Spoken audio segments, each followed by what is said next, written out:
Hello, Cleveland, and welcome back to another edition of the Dogland Podcast. I am your host, Jackson McCurry.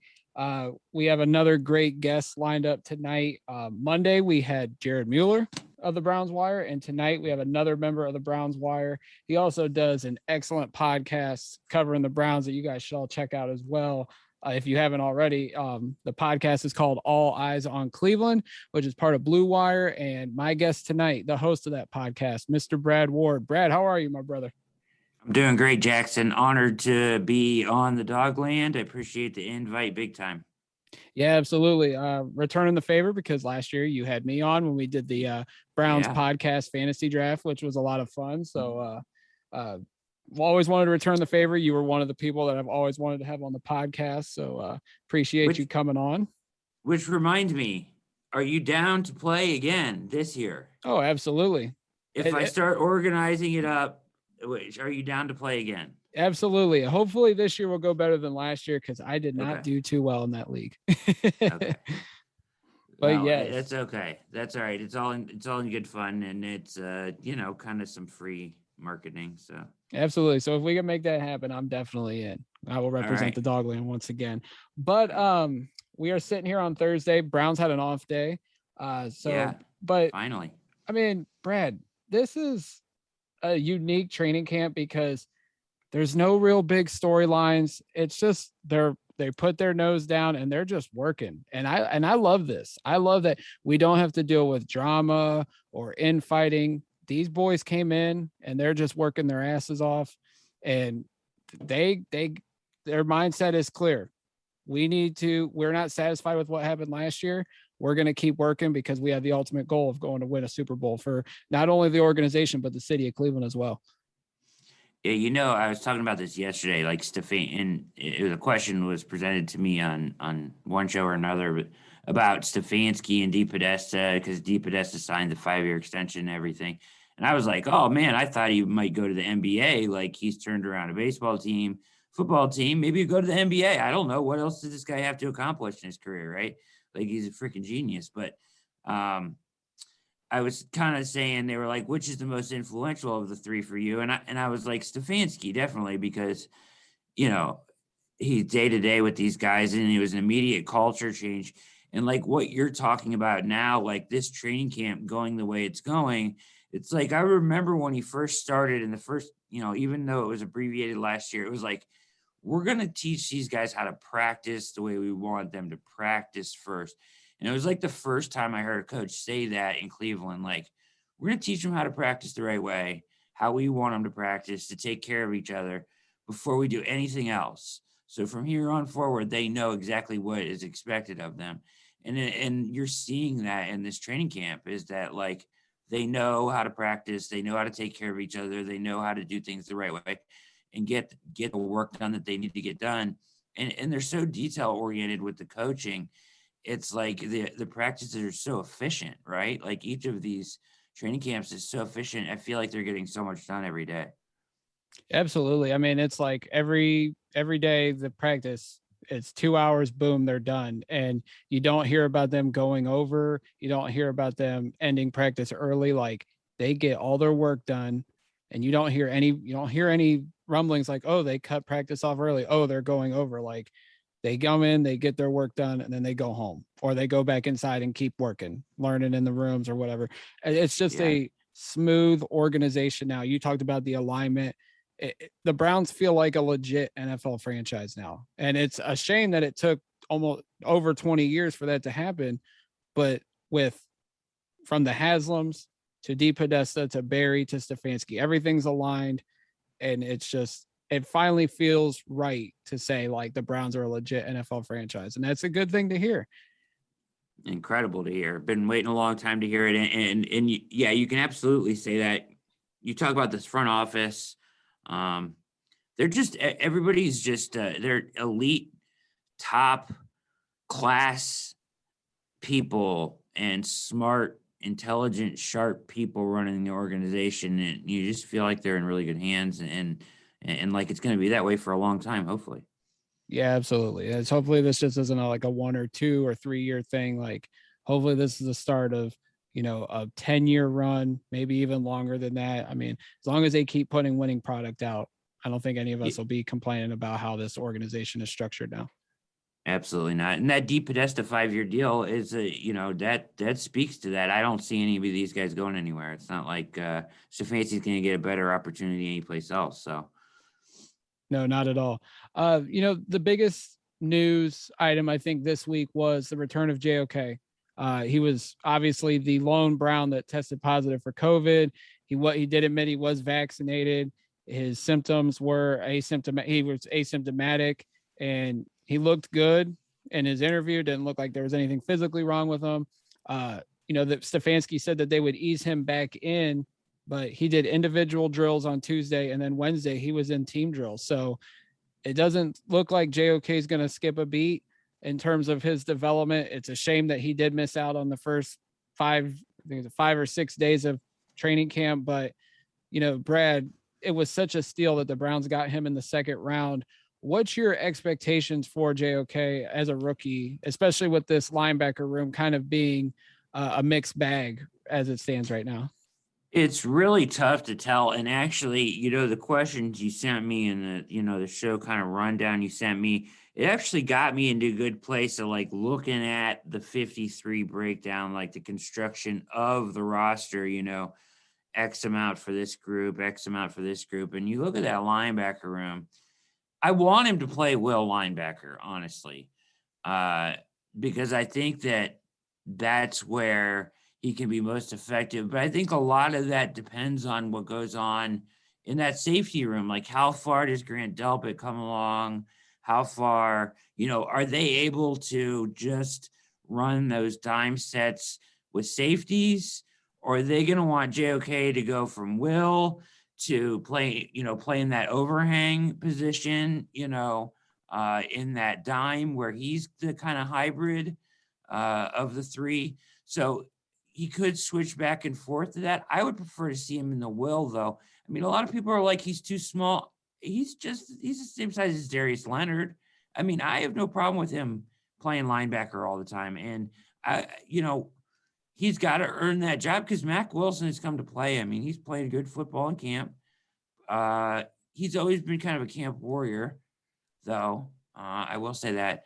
But I just, that you got to find a way to get him on the field. So if it's in that kind of Viper hybrid position when they go to, that dime defense that Woods wants to run a lot of, that's fine. But I'd rather see him play Will linebacker, to be honest with you. Yeah, I'm with you. I think like starting out, ease him in as a Will linebacker. If they do want to sprinkle in some packages where he drops back and plays safety, that's fine. You don't want to give the kid too much too soon. You just want to ease him in, transition him from college to the pros. The thing with safety, Ronnie Harrison's like the injuries are starting to flare up again. They flared up at the end of last year. It just makes me wonder if there's an injury, are they going to count on Richard LeCount and Sheldrick Redwine potentially, or Javante Moffett, who's had some flashes in camp as well too? Or will they look to, sprinkle JOK back in there as a safety along with John Johnson III and Grant Delpit? That's a great question. And that is huge. Like how this goes. And I'm not concerned about Harrison yet. I think they're being very cautious with everyone, as they should be. Yeah, that's true. And Harrison is, from all accounts, has looked tremendous when he's been on the field. So I love the combination of Harrison and John Johnson back there. I love John Johnson. I think he's going to make all the difference back there in the secondary. But they're easing Delpit back in. Obviously, they're easing OBJ back in. I guess Greedy had pads on. Yeah. I guess I don't know if he participated in like hitting drills. I don't think he did or whatever, which I'm kind of like, what are we waiting for? Right. Cause it's not a lower extremity injury. So I'm ready to see, like, the nerve has fired, right? Like they waited forever for that nerve to fire. Like, you got to find out now what's up with Greedy. Yeah. I'm with you. Let him test that thing out. What's the point in keeping him in bubble wrap? You need to find out now if he can play and hit, and if he's going to be the same Greedy that he was before. But the other guys, I understand why they're easing them in. So Delpit, I'm hoping, is ready week 1, but at least I would think we will have Harrison back. It's a hamstring, right? I think. Yeah, hamstring. Soft tissue injuries are going to flare up, but so you want to make sure you give him time to get healthy because he's a big part of this. Because I don't think you want to have to bring in. I don't have Sheldrick Redwine. I didn't have Sheldrick Redwine making this roster. Yeah, I to don't be either. honest. But where the hell has Richie LeCount been? Because I thought he was going to take his spot. I was real high on Richard LeCount, and I haven't seen him anywhere to be found. Yeah, I haven't heard his name at all. I don't know if that's a good thing or a bad thing, but I don't think it's a good thing. Right. And I heard because normally, I heard Jake Trotter say that Moffitt was making a couple plays. So you've heard his name more than LeCount. So that's saying something.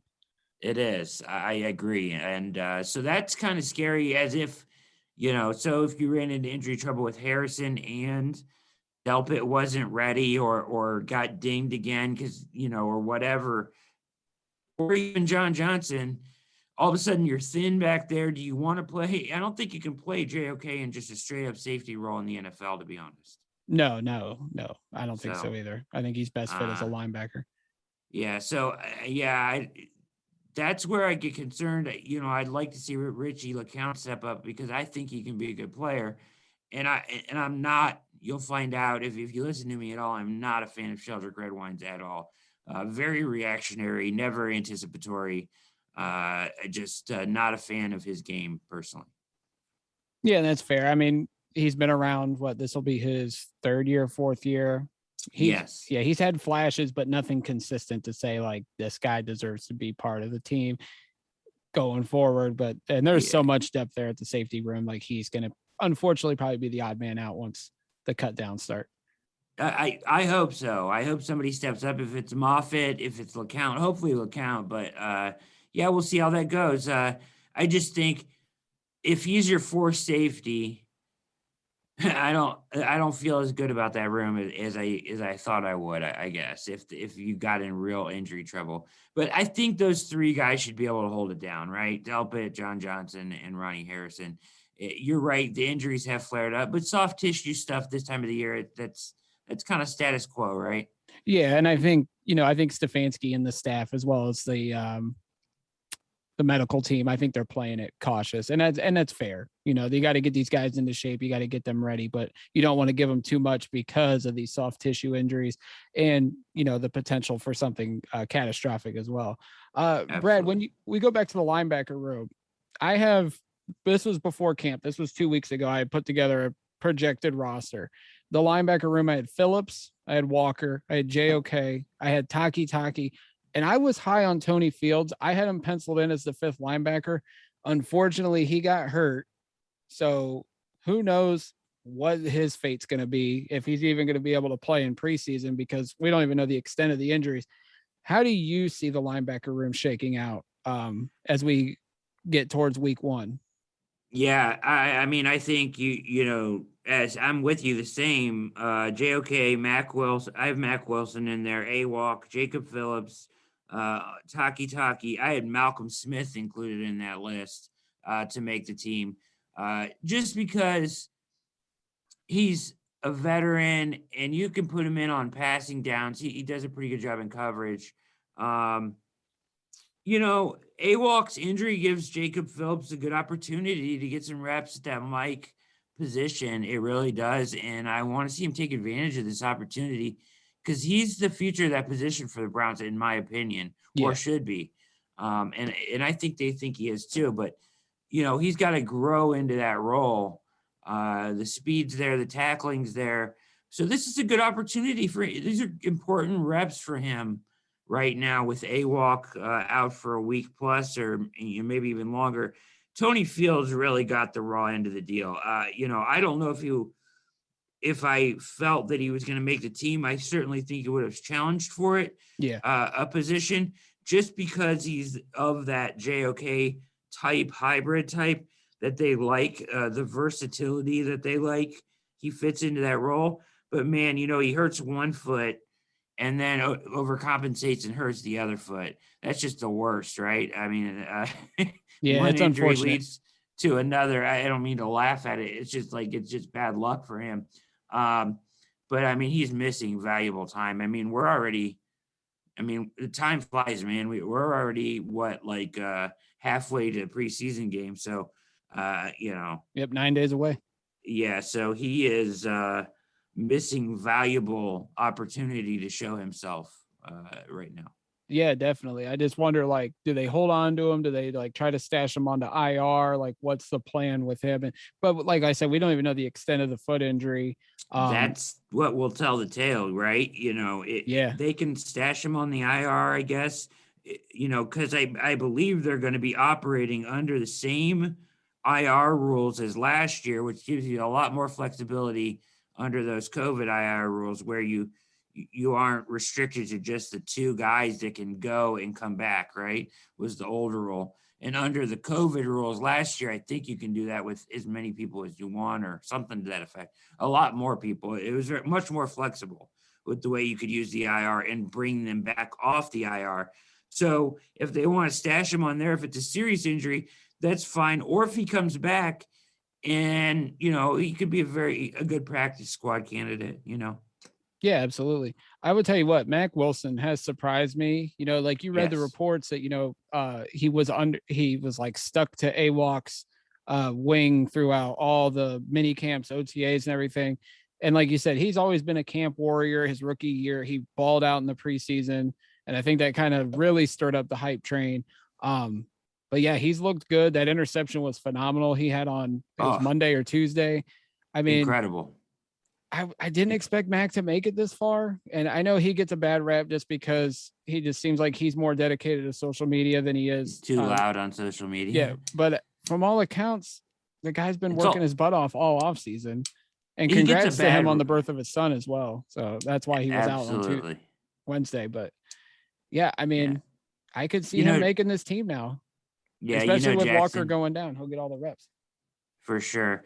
Jackson, I think he gets a bad rap on the whole social media thing because everything he posts is positive, right? I mean, it's all Cleveland Brown centric. It's all positive. So I think he gets kind of a bad rap on that. And I know it could get a little annoying or whatever, but either way, he's being positive about the Browns.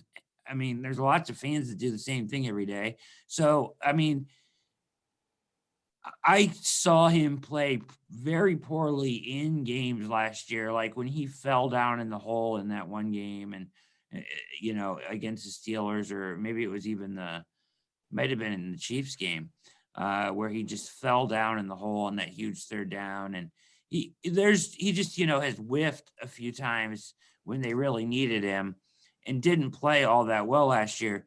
But that does not mean he's still the same athlete. It takes a minute for these guys to get it.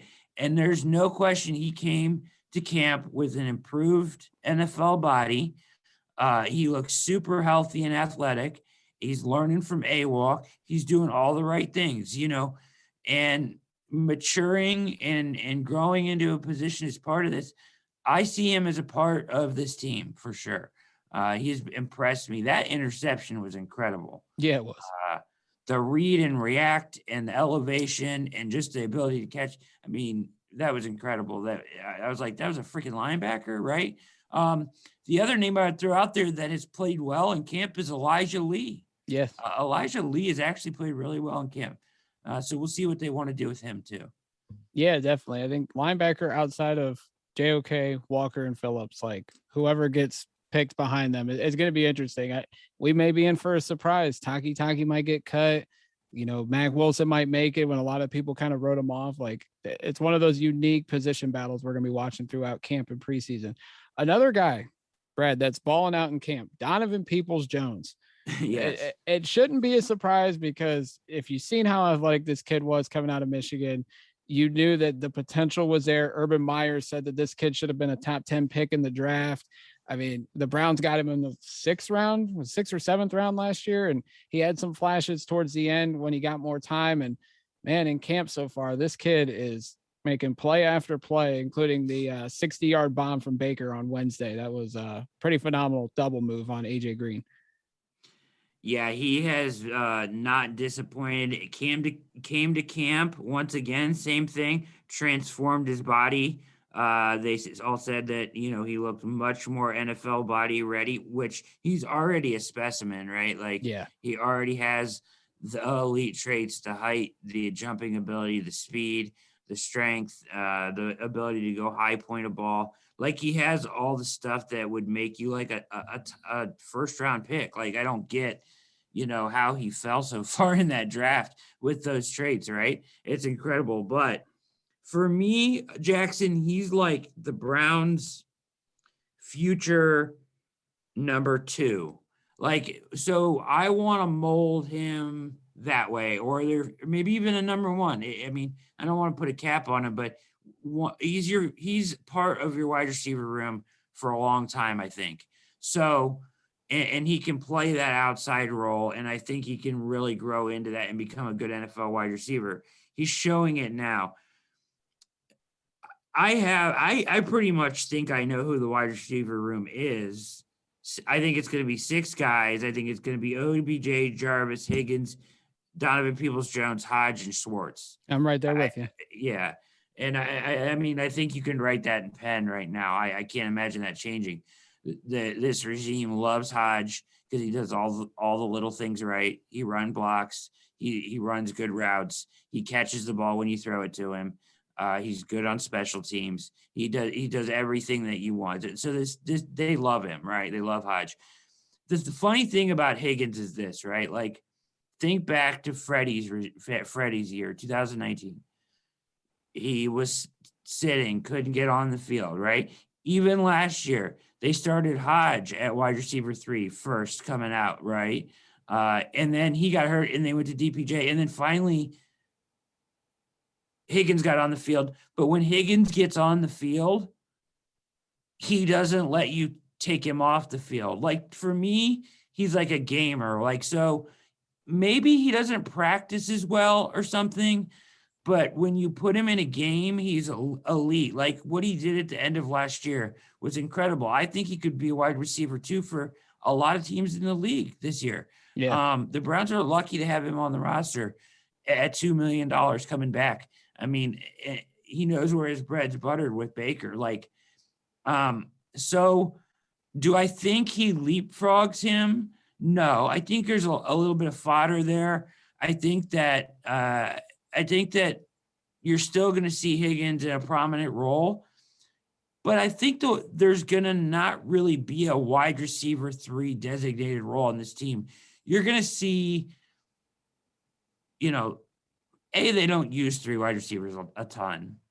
That may change a little bit this year, but they're not going to be running a whole, like a total transformation to like 90% 11 personnel like the Rams or anything like that, right? So let's not get crazy. We might see a little more 11 personnel, but it's not going to be crazy. I don't think they're not going to deviate from what they do that much. You might see some more because of the weapons, but you're going to see Donovan Peoples-Jones have a role at wide receiver 3. You're going to see Higgins have a role at wide receiver 3. Big third downs, big possessions, middle of the field, even stretch the field sometimes. Higgins is going to get his looks. I actually think he'll get the majority of the targets. I think Donovan Peoples-Jones will be right behind him. I think you increase his looks a little bit, let him play that role. He can be a deep threat. He can stretch the field. He can go make those big plays for you. And then I think you have Schwartz with the role and Hodge with the role. I think they all get a piece of that wide receiver 3 position, which really probably limits any of them from being great fantasy players or great on paper production wise. But as far as the future of this team, you got Higgins on a 1-year deal. You got Donovan Peoples-Jones, who you want to be a part of your future. So you really got to make sure that they each get a little bit of that. Yeah, I'm right there with you. I think, I agree with you. I think it's camp fodder that, like, DPJ is making all these plays. He's going to jump Higgins on the depth chart. I just think, like, outside of Beckham and Landry, you can alternate any of the other four. Yeah. But I think Yeah. they're all going to see playing time. And like you They'll said, all it's have going a to come down role. to personnel situations on the field. I mean, there was times last year where Hodge would come out and he would be the lone receiver. And you were Yes. like, okay, you have Beckham and Landry over there. Why do you have Hodge out Yes. there? But it worked. Hodge was getting Yep. first down after first down prior to his injuries. And then he just got lost in the shuffle too. But yeah, this wide receiver room is the deepest it's ever been. I mean, you think back 5 years ago where Terrell Pryor was our number one receiver. Oh my Now we God. have 6 NFL caliber receivers, and each one of them can make an impact play at any time. Like, it's phenomenal just that we're in this position now. So, yeah, I'm with you with the wide receivers. Like, your 6 is my 6. I don't think any of them are changing. Although Jamarcus Bradley's having a good camp, it's going to be interesting to see if he somehow bumps somebody off. And this could be a situation where he balls out in the preseason and a team wants him to make sure that they can get him. There you could see a trade where we get a future late round pick or something. I mean, we got a 7th for David Blau a couple years ago from Detroit. So who knows what the possibilities are at that position. You could get, I was going to mention him actually, because, when the famous Jets game where, they had to practice in the Hotel parking parking lot. deck parking deck or parking lot or whatever. And, he balled out in that game. I mean, he was very impressive. He was the only guy that really did anything for the Browns as a wide receiver, right? Yeah. And then you see him in camp again, and he's been impressive in camp the past couple years too, Yeah. making plays. He looks like an NFL wide receiver when he's on the field. He does, and we'll probably see that in the preseason. He'll get his opportunities, but I don't know if he's practice squad eligible or not. It'd be nice to keep him around maybe for, this wide receiver room really opens up after this season, I think. It depends on what happens this season, right? There's a lot of question marks, 1-year deals, no more guaranteed money on Landry and Beckham. There's a lot of question marks in this room moving forward, which is why it's important that Donovan Peoples-Jones gets an increase in share of footballs thrown to him. And maybe you keep a guy like Jamarcus Bradley in your practice squad or around, because maybe he can play a role in the future. Still a young man that's shown some upside, I think. Yeah, without a doubt. So Brad, as we get close to our first preseason game, which is 9 days away against Jacksonville, when we get into the preseason and through the rest of training camp, is there specific players or specific position groups that you are watching extra closely above all the other position groups on the team? Yeah, man. For me, the interior defensive line is a total mystery for me right now. I would like to think that it's Malcolm Jenkins and Billings, right? You mean Malik Jackson? Malik Jackson. What am I talking about? You're good. You're good. Malik Jackson and Andrew Billings is what I'm meant to say. You would think it would be those two, but Togiai, Malik McDowell, Sheldon Day gets reps. I mean, the other day somebody goes out and Sheldon Day is the first guy they bring in, which is weird because you got Damian Square, who's like a 14-year veteran, and you've got Marvin Wilson, who you paid money to as a UDFA. They have a lot of talent in that room. I would love to see Malik McDowell just like I know he's had a lot of trouble. I had a guy on my show that had him at he's gonna kill me now. His name was Mike Riddleman, and he had last year Malik McDowell at their free agent camp they have. He was he's trying to turn his life around because he's been in some trouble with the law, and he's yet to play an NFL down. But if you watch his tape at Michigan State, I don't think I've ever seen better defensive line tape in my life. Maybe. I mean, he was a one-man defensive line, edge, interior, edge. I mean, he was incredible in some of those games. You'll notice to me he's number 4 for Michigan State. If you go back and watch the tape, it's just floor. It's incredible. And he's a specimen of a human being. So if he could find a way to make this team, I would love that, because I just think that he could be incredibly dominant. Huge upside for him. What happened to Marvin Wilson? I think he got forced to play out of position in the year that he came back at Florida State, because he would have gone in the first round if he goes a year earlier. Obvious talent there, but what happened to him? I mean, how do you fall off that bad in 1 year, right? It's very fascinating. It is. And then, that whole room is just a mystery to me. Tommy Togiai, I think, could be really good. I think a lot of people, for me, he has maybe the ability to have the biggest impact as a rookie. I think Togiai could win a starting job and be huge for this team. He's more solid than any. I think Togiai makes the team for sure, of that group of four probably that you're going to get out of there. And I think Billings will make it, and probably, what's his name? Malik Jackson. I keep calling him Malcolm Jenkins. What I don't know what I'm talking about. Malik Jackson, I think, makes it. But that fourth guy, Jordan Elliott, I think, has great upside, but his tape was kind of underwhelming last year, Jackson.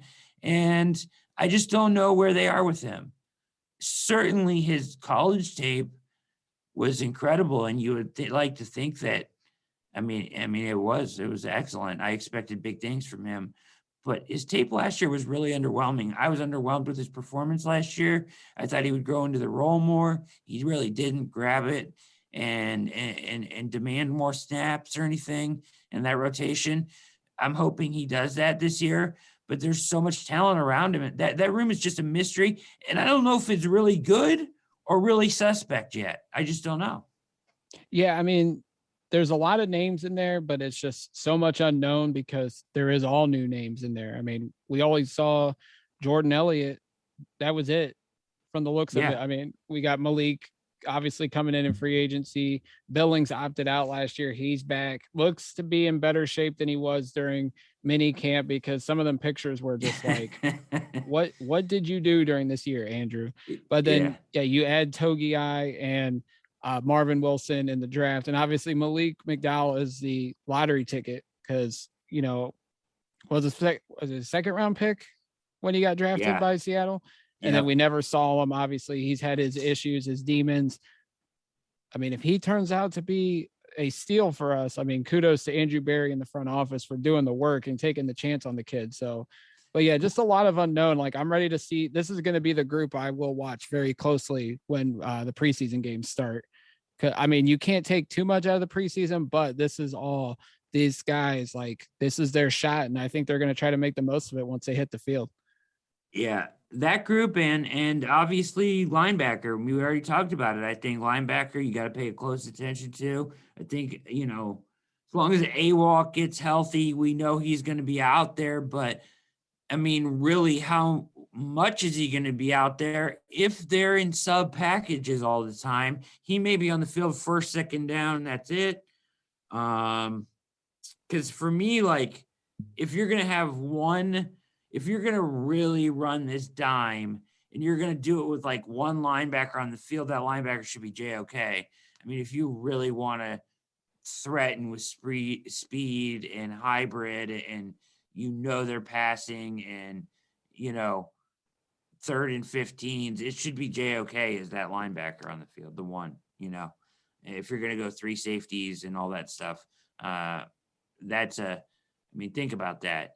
Think about having Delpit, John Johnson, Ronnie Harrison, JOK, Troy Hill, and then you run like your NASCAR package where you move Clowney inside, which makes me feel better about the interior of this defensive line, because I know they can get Clowney inside and he'll do a good job, right?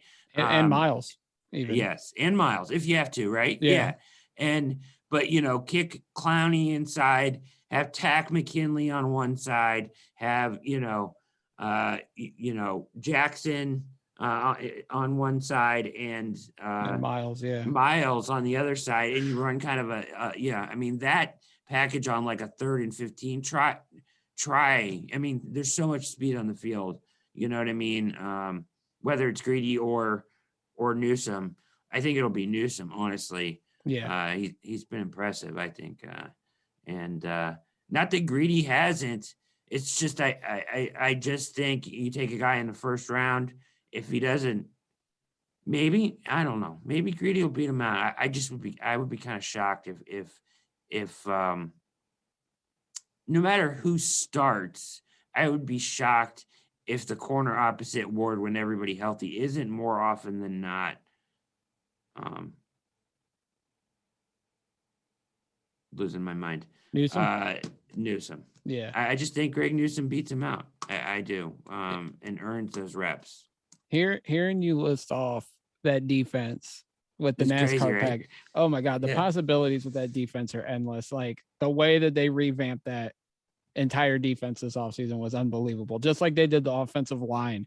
And that was the one thing I wanted to bring up because I brought it up with Jared on Monday.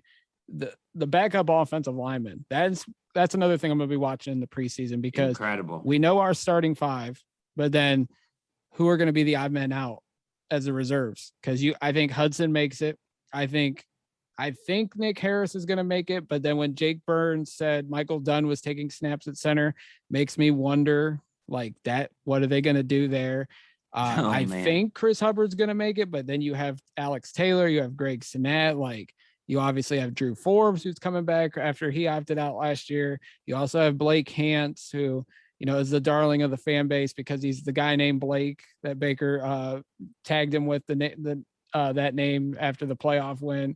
Like the how they're going to construct the reserve offensive lineman, that's going to be another interesting decision-making process for Andrew Berry and company. Yeah. Well, you'll probably keep 10, right? And you end up dressing like 8. So it's probably like Hudson, Forbes, Harris, Dunn, Hubbard is what I would think is your backup 5. Maybe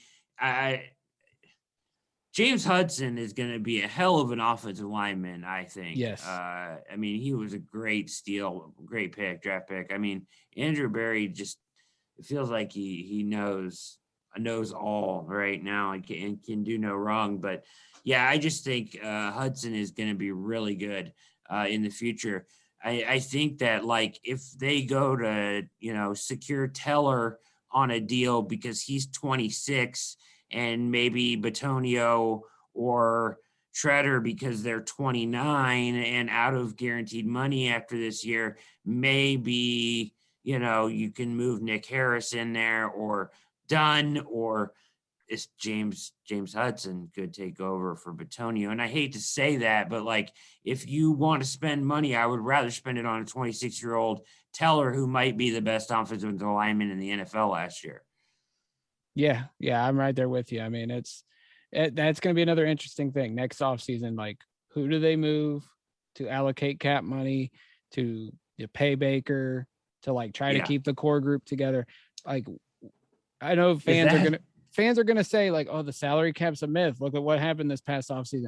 It's a myth to a degree, but at the same time, decisions are going to have to be made, and they're just going to have to start like Conklin. Conklin's another thing. If Conklin has another all-pro season, do they look to pay him? So if you're going to pay him, then do you not pay Teller? Do you cut both Batonio and Treader to keep Teller and Conklin? Like that could be another situation there. So it's all going to be fascinating. And I'm glad I know Treader's a warrior. I know Treader's a warrior, Jackson, but I know where you're going here. I hate having the president of the NFLPA on the roster. It's so annoying. Like the whole, like other teams had like 90% of their players there, and we're playing all these games tiptoe around his emotional or his agenda. It's too much politics in football when he's on your roster. There's a reason that these guys, that the president of the NFLPA often leaves the team a couple of years after he gets the job, or like right after he gets the job. It's just a hindrance almost, you know. I think Nick Harris has done, every time he's been forced into action, he's done an admirable job. I think to add, let me ask you this, Jackson. Do you think this line of Chris Hubbard, Michael Dunn, Nick Harris, Drew Forbes, and James Hudson is better than the Steelers' offensive line? Oh, without question, because I can't even name anybody on the Steelers' offensive line. That's funny, right? That their offensive line making decisions and the Bengals' offensive line making decisions have baffled me so bad. And I feel like Cincinnati definitely, but I feel so bad for Joe Burrow right now because he just seems like it's all up here mentally, right, with him. And it's like you had a chance to take Rashawn Slater or the kid from Oregon, and you took Jamar Chase. Sewell, yeah. Yeah, it's like Sewell. I feel bad for Burrow. Like, hopefully Cincinnati can get it together for his sake, but it just seems like it's all mental with him right now, the way he's trying to come back from this knee injury. I don't blame the Bengals as much because to me, Jamar Chase makes a lot of sense. I mean, I think he's going to be a really special wide receiver. Now, they already got a bunch of special wide receivers down there, which is kind of the problem, right? Like, you already took T. Higgins and you already have Boyd. I mean, they got a lot of weapons out there for Burrow to throw to. And I think they kind of made up for. I think Jackson Carman can be a pretty good pick. They took him later, right? I think, and I think he'll do a nice job on their offensive line. So, there's a little bit of opportunity, cost there, but I think that they did okay. The whole thing with the Steelers is like taking running back first round, tight end second round is like so not the Steelers way, right? And like I just don't like you have to build the line before you take the back, right? Like I would have rather taken a back in like the 7th round and let him run behind a more powerful offensive line than try to take a special back and have him run behind nothing. We know that doesn't work in the NFL. No, not at all. And you think like they drafted McFarland was a year or two ago. They've drafted other running backs in the middle rounds. Like, do you not trust them? That's why. I mean, Najee Harris was a talented back at Alabama, but if he doesn't have a line to run behind and create holes for him, like how good's he really going to be? Yeah, it'll be interesting. I don't know what to expect. I don't think that the Steelers will be very good, but something tells me that Tomlin will have him around 500 no matter what, just because of that defense. So it'll be interesting to see what they're able to do, Yeah, without question. Brad, as we wrap up, can you explain to me what is going on with Joe Judge and the Giants and Dan Campbell and the Detroit Lions? Because like the way that they are operating their training camps right now, this is the National Football League. This is not high school football. Like I do not understand junior high football even, but it's like, I do not see these guys lasting very long as head coaches. Like the way that they're operating things, like the Giants have a full team brawl. And then Joe Judge comes out and says, seeing guys that passionate, he goes, it turned me on a little. And then you have Dan Campbell making them do like, it wasn't even bear crawls. I forget what the drill was, but then he's talking about how he drinks 40 ounces of coffee every morning. And it's like, dude, like, what are you doing up there? Like, I don't understand some of these decision makers. It's tough. The crazy thing is, as crazy as Dan Campbell comes off, I think he's a really smart football guy. And Joe Judge too. But I think they're old school and they rub people kind of the wrong way. And I don't think they care. And that's just kind of their approach. We got lucky with a guy like Stefanski who, he never answers any questions really. Like I used to get so mad at Hugh Jackson because, he would answer every question like and talk about things until he, stuck his foot in his mouth. Like, bro, shut up. You're the head coach of a football team. You're not supposed to answer these questions. Like, answer it like a politician, right? Like it's just you're the figurehead, right? Like you have to be in front of that podium every day.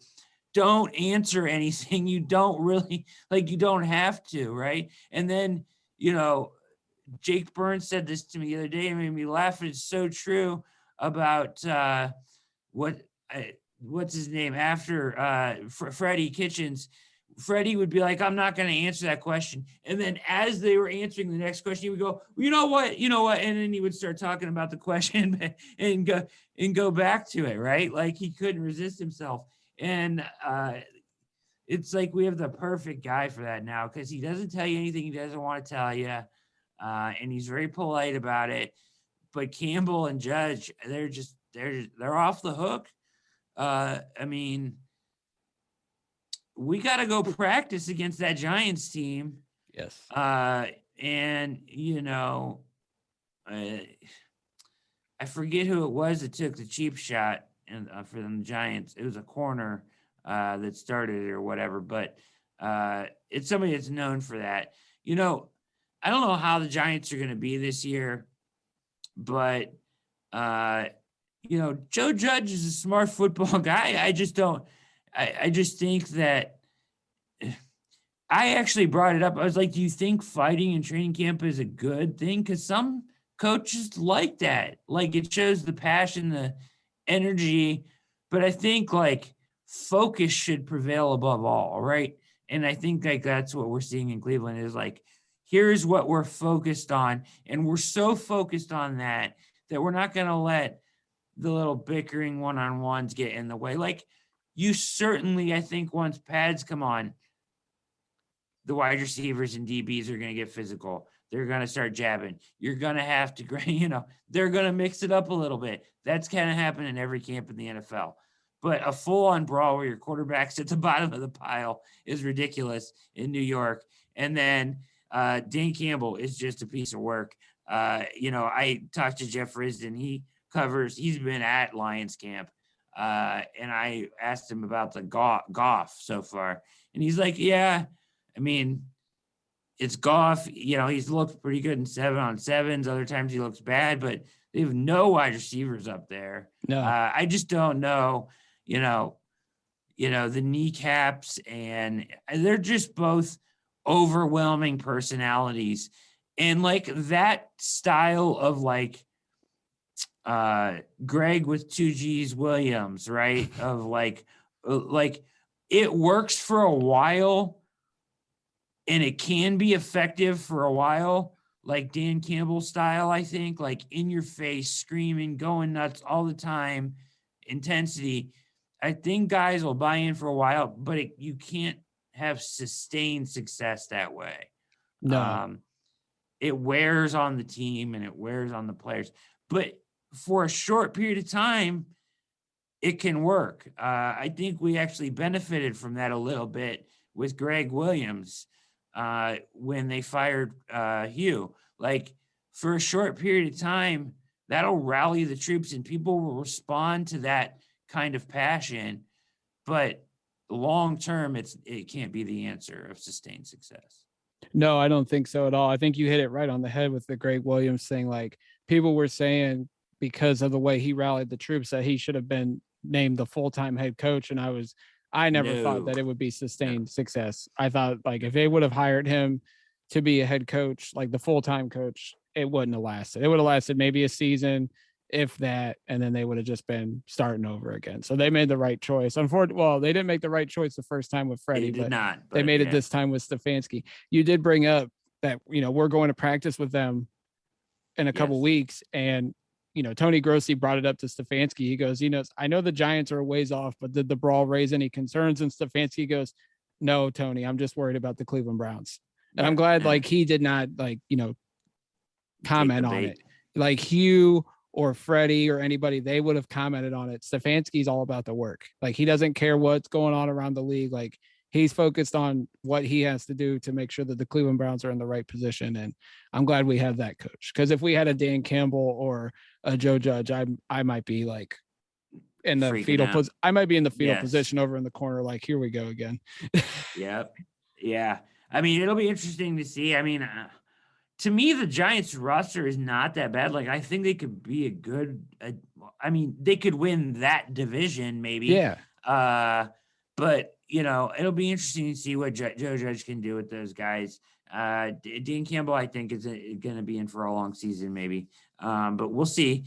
And the camp shenanigans. I mean, that's just old school football thinking, like, and whether there's just a lot of that still in the NFL. There's probably more of that still in the NFL than there is the new way of approaching it, like Stefanski does. No, I definitely agree with that. It's an old boys club, you know, and that's what you're seeing there in those two camps. Absolutely. Brad, as we wrap up, I thank you so much for coming on. Appreciate the time we've had to talk Browns and everything. Go ahead and plug All Eyes on Cleveland, plug your work at the Browns Wire, and go ahead and plug your Twitter as well. Yeah, so I'm coming out with a series at the Browns Wired called Things I Think I Know About the Browns that I'm going to do probably like weekly.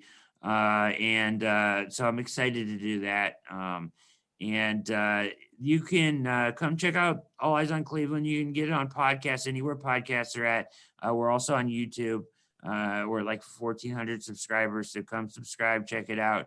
It's gaining some good momentum. We just did our fantasy football show last night, and I had like two of the best fantasy guys you can get on, Dave Loughran from Awesemo and Scott Simpson, who does like a million fantasy shows, and they were hilarious and fantastic. So if you have a fantasy draft coming up, go check out my fantasy special last night. You'll laugh. Can I cuss on this show? No. Yeah, go right ahead. You'll laugh your butt off, and you'll also learn a ton about draft strategy. These guys are spot on when it comes to fantasy. So that was our fantasy special yesterday, and we'll be right back to training camp breakdown with your last guest, Jared Mueller, tomorrow night. So me and Jared tomorrow night for a training camp breakdown. And your Twitter is? At Word on Sports, yes, and sir. At All Eyes on Clee. Definitely go check out Brad's stuff if you haven't already. He puts out great content. The podcast, the YouTube channel, they're all phenomenal, as well as his work at the Browns Wire. So as for me, you guys can follow me on Twitter at Jack McCurry08. You can follow the podcast at The Dogland on Twitter, as well as The Dogland on Facebook.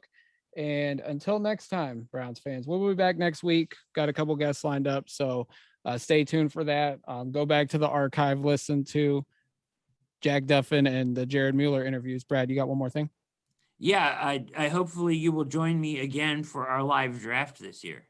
Absolutely, man. Yeah, whenever it happens, I will be there, and I'll definitely check in and talk some ball with you, man. You're the only one that would come on the air live with me last year. Everybody was so focused on their picks, but you came on and chopped it up as we watched people pick, talk some Browns. It was great. So hopefully we can do that again this year. Absolutely, brother. As we get on out of here, guys, until next time, go Browns.